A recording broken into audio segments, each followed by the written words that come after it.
네, 이번 지방선거 현 정부 출범 1년을 조금 넘긴 시점에 실시됐지만 세월호 참사 등으로 정보 심판론이 강해서 여야 모두 사활을 걸었죠. 네, 선거 결과를 전문가들과 함께 진단을 해보겠습니다. 양승암 연세대 교수, 배종찬 리서치 본부장 두 분 나와 계십니다. 안녕하세요. 네, 안녕하십니까? 네, 교수님.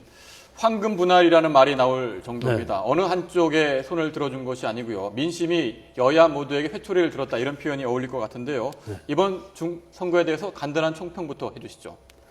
우선 유권자들이 절묘한 균형 투표를 했다.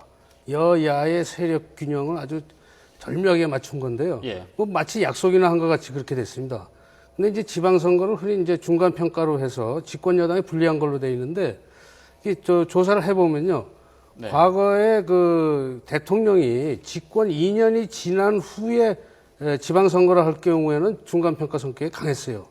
그러나 1년 이내에 실시되는 지방선거는 밀월선거입니다. 대통령을 밀어주는.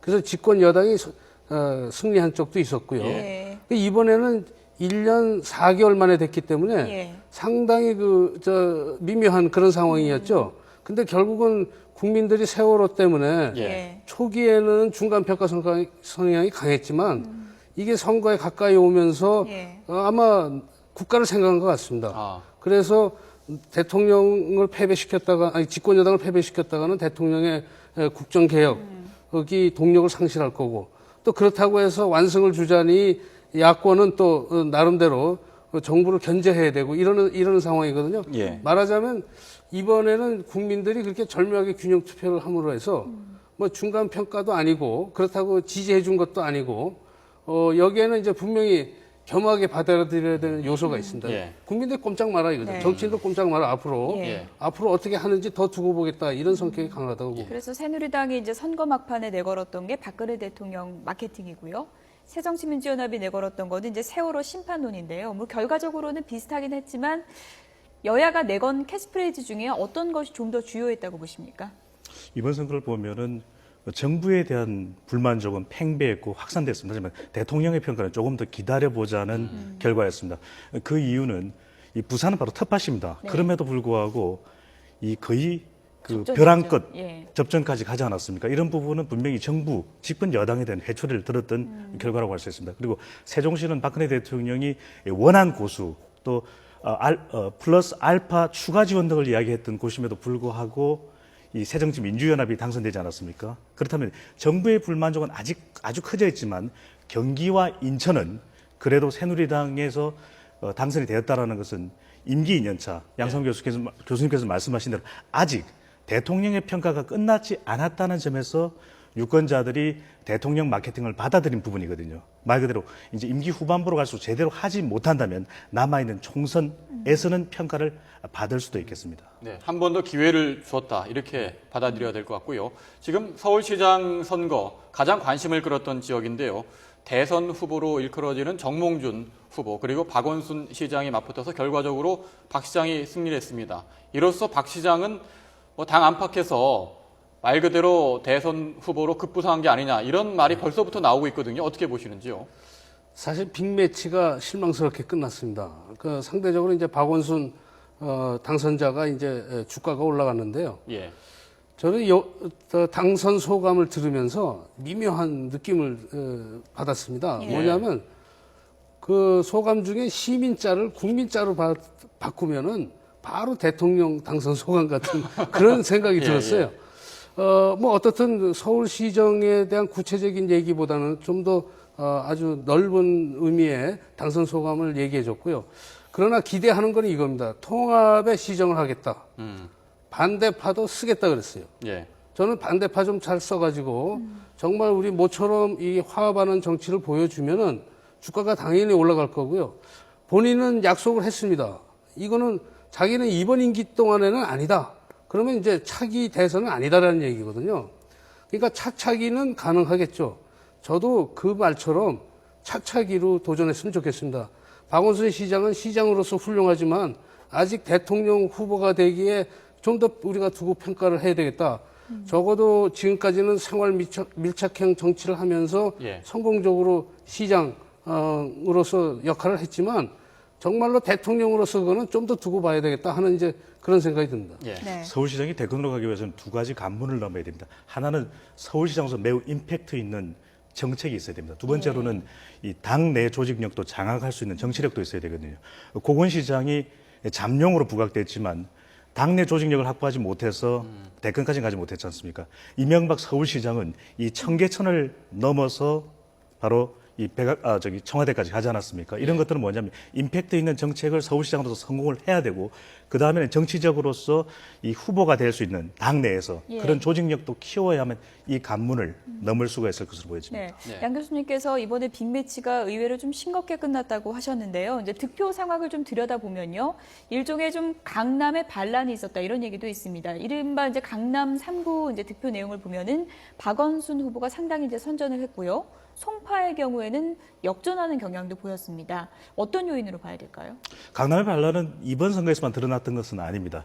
이미 2011년 보궐선거, 서울시장 보궐선거와 2012년 대선에서도 나타났는데 이전에는 강남 3구 그러면은 주로 출신 지역이라든지 고소득자들은 이 정치적으로 상당히 보수적이지 않겠느냐라고는 통념이 있었습니다만 지금은 이 지역 내에서의 어떤 출신 지역도 상당히 다양하게 분포되어 있습니다. 첫 번째로는. 두 번째로는 이제 하나의 어떤 흐름으로서 이 경제적으로는 상당히 고소득이지만 정치적으로는 오히려 진보적인 성향을 나타냅니다. 이런 것을 우리가 개념상으로 강남 좌파라는 이야기를 하는데요. 왜냐하면 소득이 높을수록 뭔가 사회 개혁, 그 다음에 보수 기득권에 대해서 상당 부분 실망하는 이런 어떤 흐름들이 드러나고 있거든요. 바로 그런 부분 때문에 특히 송파의 경우 이 원 출신 지역지의 분포 이런 것들 또 지역이 좀 더 넓으면서도 다양한 정치적인 이념 성향들이 분포되어 있다는 점에서 좀 더 빨리 송파에서 서초, 강남으로 이어지는 변화가 서서히 네. 진행되고 있습니다. 예. 지난번 서울시장 선거하고는 그래도 좀 다른 흐름인 것 같긴 한데요. 어떻게 보십니까? 네, 이 강남을 포함해서요. 사실 우리가 너무 이념적으로 양극화돼 가지고 특히 정치 지도자들이 그 양극화 현상을 부추기고 아주 경도된 이념적 성향을 갖고 있습니다. 그러나 실제 국민 쪽으로 내려가 보면 물론 보수죠. 보수지만 상당히 합리적이고 융통성이 있는 겁니다. 그러니까 이념적으로 고착화된 사람들이 아니라 실용적인 거죠. 그러니까 아마 진보 보수가 좀 있다면 강남에 보수가 더 많겠죠. 그러나 상대적으로 중도도 있습니다. 이 중도가 어느 쪽으로 가느냐에 따라서 상황이 많이 달라졌고요. 일반적으로 말해서 부유층은 보수 성향을 띠고 서민층은 진보 성향을 띱니다. 이것이 그러나 고착화된 현상은 아니다 이거죠. 사안에 따라서 정책에 따라서 사람들의 성향은 바뀌기 마련이다 이렇게 봅니다. 예. 지금 두 분이 말씀해 주신 것처럼 서울뿐만 아니라 소득 수준이 높은 대구 수성구, 부산 해운대구 같은 경우에도 야당 그리고 무소속 후보들이 선전을 벌인 것으로 분석이 됐고요. 그렇다면은 지금 이 강남의 반란이라는 것이 단순히 소득 수준에 관한 문제는 아니다 이렇게 분석할 수 있는 겁니까? 어떻습니까? 그렇습니다. 이제 이번 선거를 보더라도 지금까지는 어떤 기득권에 대해서 그대로 보수 성향의 유권자들이 어느 정도 지지를 해주는 어떤 현상이 발생했지만 이제는 더 이상 기득권을 가지고 있는 이런 그 보수 정당에서 좀 더 제대로 된 정책을 실현해야만 그런 만족도가 높아질 수 있다는 것이거든요. 지금까지는 그러지 못했기 때문에 그러한 불만들이 말 그대로 정치적으로는 좀 더 진보적인 성향, 특히 이제 공공선을 더 추구하는 그런 어떤 일련의 고학력자 위주로 현상이 나타나고 있거든요. 그렇기 때문에 이번 현상도 어떻게 보면 좀 세월호 사고로 인해서 그런 부분들이 좀 더 부각되고 촉진된 측면이 있다고 할 수 있겠습니다. 네. 이번에 접전 지역이 상당히 많았고요. 접전 지역 가운데서도 끝까지 정말 알 수 없는 피말리는 접전 지역 가운데 하나가 바로 경기였던 것 같습니다. 새누리당의 이제 경기 승리가 이번 세월호 참사 속에서 상당히 의미가 있다고 볼 수 있겠죠. 대단히 큰 거죠. 만일의 경우 경기에서 새누리당이 패배했다. 그거는 여권의 참패로 됩니다. 그 한 광역구에서의 패배가 전국을 관장할 수 있는 그런 임팩트가 있는 선거구였다 저는 그렇게 생각이 되고요. 반면에 이제 야당으로서는 뼈아픈 거죠. 이쪽을 이름으로 해서 결국은 서로 균형을 갖춘 무승부 상태로 간 것인데요. 이게 이제 선거에 그 영향을 미치는 요인들을 대개 두 가지로 하나는 구조적인 요인, 하나는 개별적인 요인이 있는데 구조적인 요인은 야권에 유리했어요. 세월호 사태 때문에. 그러나 개별적인 요인, 인물은 비슷했습니다만 정책에서 저는 김진표 후보가 상당히 좀 잘못했다. 이 보육교사의 공무원화가 아주 중요한 쟁점이 됐거든요. 예, 그렇죠. 예. 이거는 많은 그 유권자들이 부담을 느끼는 부분이죠. 보육교사까지 공무원화 돼야 되느냐. 그건 조금 그랬고 오히려 나경필 후보가 처우 개선으로 가자 하는 것이 더 합리적인 대안이 있고요. 또 하나가 있다면 이제 정당의 지지도죠. 아무래도 여당의 지지도가 높았기 때문에 예. 그 효과는 계속 있었다 이렇게 생각이 경기도는 됩니다. 상징적 의미와 교수님께서 말씀하신 대로 현실적인 의미가 있습니다. 상징적인 의미라고 하는 것은 차기 대권 주자로 부각되는 사람도 경기와 관련성이 있다는 것입니다. 예. 새정치 민주연합은 손학규, 새누리당은 현 지사인 김문수 지사가 있지 않습니까? 바로 어떻게 보면 경기도의 현역 지사, 다음 지사가 어느 당이냐가 영향을 받을 수 있고 또 하나는 현실적으로 대한민국 전체 유권자의 상당 부분, 가장 많은 1250만 명의 인구가 바로 이 지역에 분포되어 있다는 것도 앞으로의 선거에 영향을 미쳐줘. 총선, 대선 마찬가지겠습니다. 바로 이런 현실적인 이유도 있겠습니다. 지금 화면에 남경필 당선인이 나오고 있는데요. 당내에서 새누리당 내에서 개혁 성향의 이미지를 갖고 있었는데 지금은 말을 한마디로 정리한다면은 한 체급을 올렸다 이렇게 표현을 할 수 있겠죠. 대선 주자로서도 떠오른 게 아니겠습니까? 어떻게 보십니까? 사실 몸무게는 경량급인 것 같은데 이제 정치적으로 예. 중량급에 예. 들었습니다. 무거울 중자 중량급에 예. 들었고요. 남경필 의원은 사실상 이 정계에서 상대적으로 과소평가된 정치인이라고 생각이 됩니다.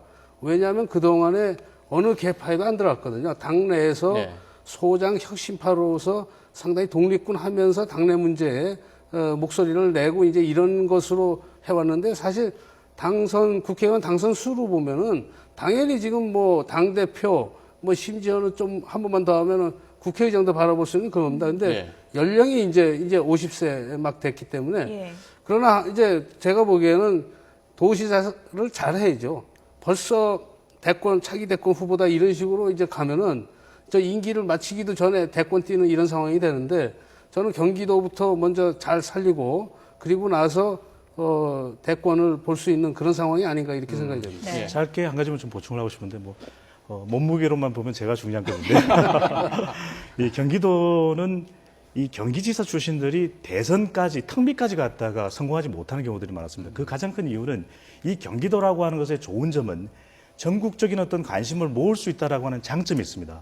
그렇기 때문에 대선의 주자까지도 갈 수 있다라고 하는 반열까지 갈 수 있다는 장점이 있습니다만 이번 선거도 보셨지만 여론조사에서는 상당히 남경필 후보가 초반에 앞서가지 않았습니까? 예. 그만큼 이 경기도의 이해관계는 4분 5열되어 있습니다. 북부, 동부, 남부, 서부.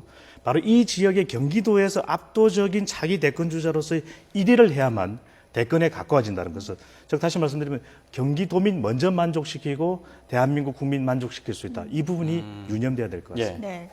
역시 뭐 선거는 투표함 열어봐야 한다는 말이 인천시장 선거에서도 그랬던 것 같습니다. 여론조사 추이하고는 조금 다르게 나타나는 것 같은데요. 어떻게 분석해 볼 수 있을까요? 근데 여론조사도 사실은 엎치락뒤치락 했습니다. 예. 그만큼 수도권의 어떤 선거라는 게 어려웠었는데 특별히 크게 차별될 만한 것이 없다 보니까 전반적인 이번 그 선거 결과 흐름을 보면은 새정치민주연합의 현직 단체장이 재출마한 경우에는 상당히 유리한 국면이었습니다. 하지만 인천만은 조금 예외가 있었습니다. 예. 그 이유는 그래도 친박계 중에서는 가장 중량급의 인사가 등장했다는 측면이고 이번 선거 같은 경우에는 세월호 사고의 영향도 있겠지만 더 중요한 것은 바로 인천에 닥쳐 있는 이슈가 중심이 됐다는 것입니다. 바로 부채난. 예. 바로 이 부분을 어떻게 해결할 것인가라는 것 때문에 예. 과거에 대한 어떤 그 평가보다는 미래에 대한 전망적 투표 성향이 강했다는 것이거든요. 예. 그렇기 때문에 중앙의 지원을 좀 더 잘 이끌어낼 수 있다라고 하는 것. 그다음에 코앞에 닥쳐 있는 아시안 게임은 어떻게 할 건지 이런 것들이 유권자의 내리 속에 떠나지 않음으로써 유정복 후보는 당선 그리고 이 송영길 시장은 상당히 어려운 건물급 도전자를 맞이했던 것 같습니다. 결국 유정복 후보가 계속해서 힘 있는 후보론을 내세웠는데 그 점이 좀 주요했다고 볼 수 있는 거군요. 예. 그렇습니다. 예. 바로 그런 어떤 연관성, 바로 그런 부분도 예. 어떤 선거 전략의 마케팅이라고 예. 할 수 있습니다. 사실 제가 선거 토론하는 걸 봤는데요. 네. 제 느낌이 그랬어요.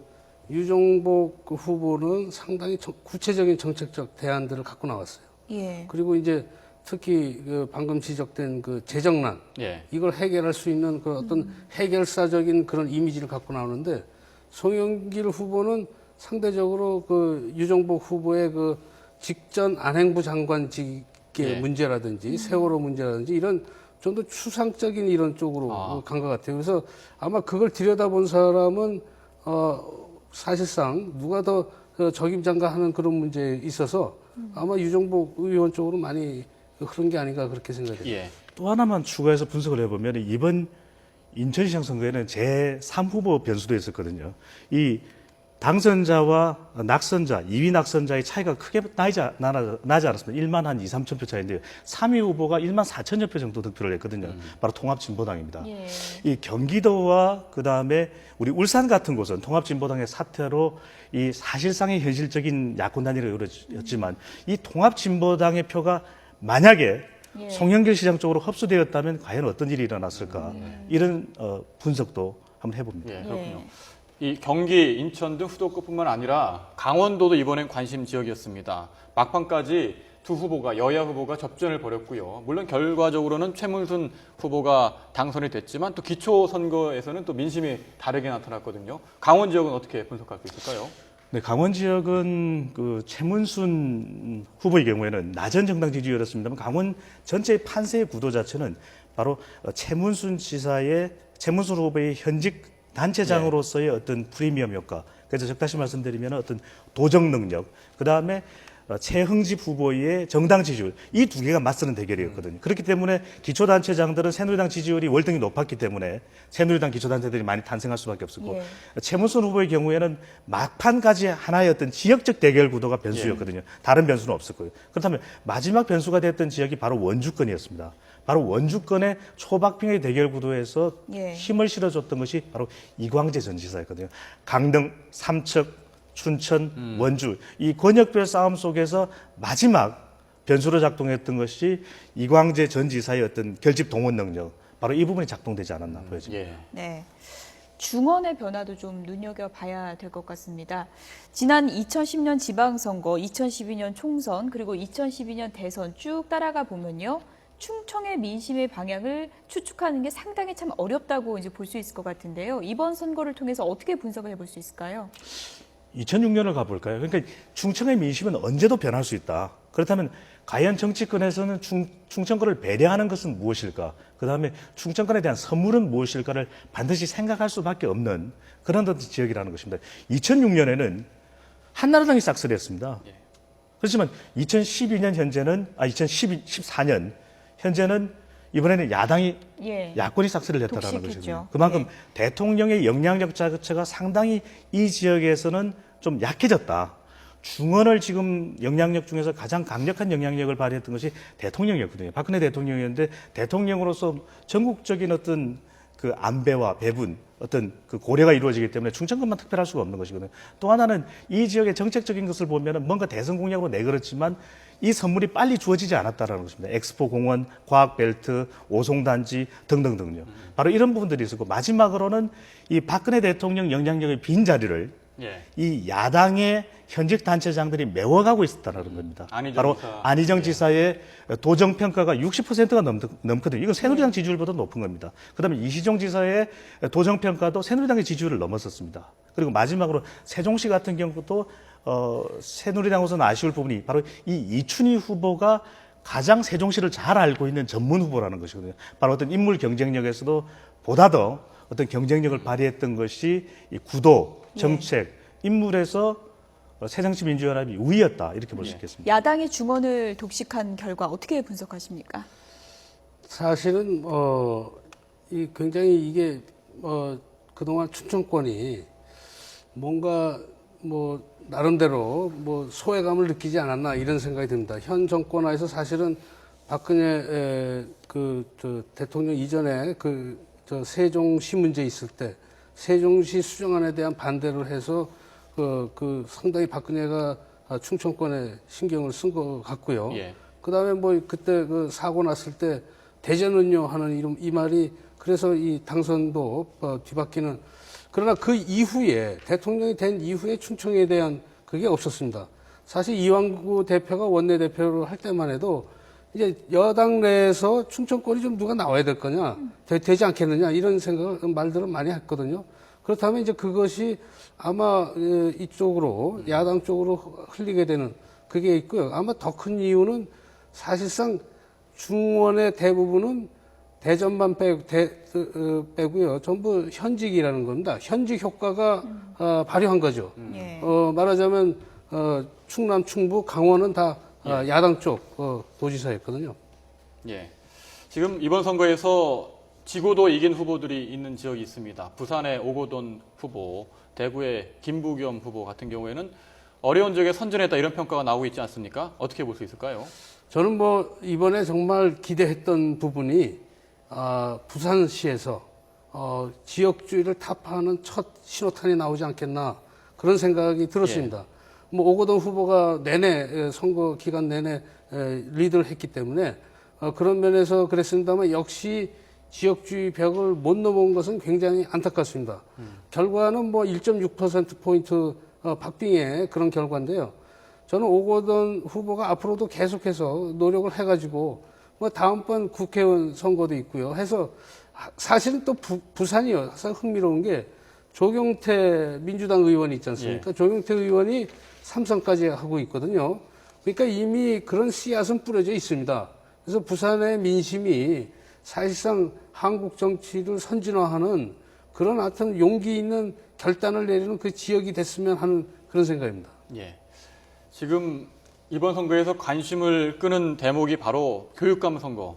진보 교육감인들이 대거 등장함으로써 교육 현장에 큰 변화가 예상되지 않습니까? 뭐 일부 보수 성향의 부모님들은 우려하는 목소리를 이미 내고 있는데 그 부분은 어떻게 봐야 될까요? 사실 이번 교육감 선거에서 바로 앵그리맘 효과가 나온 게 아니냐. 세월호 사태가 특히 이번에 세월호 침몰에서 어린 학생들이 많이 당했거든요. 그러니까 그거에 대한 아마 평가. 우리 학생들 교육을 누가 더 잘 시킬 건가? 학생들의 안전을 더 누가 학생 측 입장에서 생각할 건가? 예. 아마 많은 그 유권자들은 그래도 진보 쪽 교육감들이 더 나을 거다 하는 이제 그런 판단을 한 것 같고요. 또 하나의 뭐 요인이 있다면 이제 보수 진영의 교육감들이 좀 분열이 됐었다 하는 점이고 또 뭐 더 중요한 게 있다면 사실은 보수 교육감들의 그 업적 성과라는 게 이게 눈에 잘 안 띄거든요. 그러다 보니까 이 진보 진영의 공약, 예. 말하자면 교육 평준화라든지 학생 안전 및 복지, 그 다음에 교육 비리 철폐, 네. 뭐 이런 식의 공약들이 오히려 유권자들을 설득한 게 아닌가 이런 생각이 듭니다. 그런가 하면 또 기초단체장에서는 또 새누리당이 선전을 했고요. 이번 선거 결과를 보면은 광역단체장과 교육감 선거, 기초단체장 한 지역에서도 이제 성향이 엇갈리게 이제 결과가 막 나왔습니다. 이런 성향은 어떻게 분석을 해야 될까요? 교육감 선거 결과에서 좀 중요한 예. 분석이 있어서 꼭 말씀을 드리고 싶은데요. 이 단체장 선거보다도 교육감 선거의 무효표가 더 많았습니다. 예. 그만큼 깜깜이 선거였다라는 것이고 실제 당선자라고 소개됐을 때도 정말 저 사람이 선거에 나왔었나라고 할 정도로 모른다라는 것이거든요. 진보와 보수가 무엇인지도 모르는 학부모들에게, 유권자들에게 지나치게 어떻게 보면은 작동될 수 없거나 또는 부합되지 않는 그런 어떤 정책을 실시한다면 상당히 큰 문제가 될 수 있습니다. 말 그대로 이 진보 교육감이 많이 당선자를 낸 것은 그만큼 어떤 구도적인 문제, 그 이유도 컸기 때문에 제대로 된 교육 정책을 해달라는 그 요구 반드시 부응해야 될 것 같습니다. 만약 그렇지 않다면 이 학부모들은 다시 앵그리 해줄 수 있다는 것이죠. 네. 6.4 지방선거 결과를 속속들이 분석해봤습니다. 두 분 말씀은 여기까지 듣겠습니다. 네, 양승함 연세대 교수, 배종찬 리서치앤리서치 본부장이었습니다. 두 분 고맙습니다. 감사합니다. 고맙습니다.